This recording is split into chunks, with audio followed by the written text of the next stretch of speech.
तमाम दुनिया আমার গোলামি করে।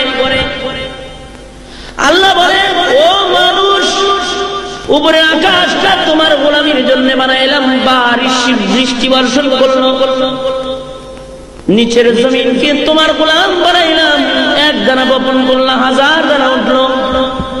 তোমার বাড়ির কোনায় কাঁঠাল গাছ তোমার গোলাম, বছরে বছরে তোমার কাঁঠাল দিল। আম গাছটাও তোমার গোলাম, বছরে বছরে তোমায় আম দিল। তোমার লতা পাতা গুলা এগুলো গোলাম, তোমার গরুতে খাইলো, গরু তোমার দুধ দিল। তামাম পৃথিবীকে তোমার গোলাম বানাইছি বান্দা।